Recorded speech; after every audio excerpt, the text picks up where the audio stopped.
बड़ा ही प्यारा भजन। जिस समय भगवान कृष्ण राधा को छोड़कर मथुरा के लिए चले जाते हैं, सही में बहुत तो कहने लगी राधा, अरे झूठे हते वादे और झूठो हतो प्यार। क्या बात है। हेलो हेलो भैया, माइक बना दो थोड़ा। अरे झूठे हते वादे और झूठो हतो प्यार, और बेदर्दी दगा दे के चले गए, बेदर्दी हो दगा दे के चले गए।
भगवान कृष्ण से कह रही अच्छा। जाके लोग अगर 2 जनन में प्रेम हो, 1 जना धोखा दे दे, बहुत बड़ा लगा। 8 रोटी खा तो 4 पे आ जाता।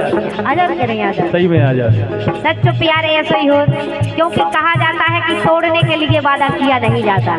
यही से तोड़ने के लिए वादा किया नहीं जाता, और सोच समझकर प्यार किया नहीं जाता। अरे यकीन करो, प्यार हो या दोस्ती, अगर दिल से की हो तो उसके बगैर किया नहीं जाता। सही बात, किया नहीं जाता। क्योंकि कहा जाता है कि कर लेते हैं लोग प्यार मगर निभाना भूल जाते हैं। कर लेते हैं लोग प्यार मगर निभाना भूल जाते हैं, और लगा कर आग सीने से बुझाना भूल जाते हैं। अभी ऐसे नहीं खेल लगा। प्यार तो सच देखो, सीमा हैदर और सचिन ने करो तो इतने तो सुनो, कहते हम चूहा नहीं कर पाते तो हम सीमा हैदर ने करे आई। देखो प्यार में ऐसा होता है, इतने भी कई सोच रहे हैं कि हम सचिन बन जाते जो सीमा बन जाते। हाँ सही कह रहे हैं। प्यार में, क्योंकि कहा जाता है कि प्यार में ताकत है दुनिया का सर झुकाने की। प्यार में ताकत है दुनिया का सर झुकाने की, वरना क्या जरूरत थी राम को सबरी के जूठे बेर खाने की।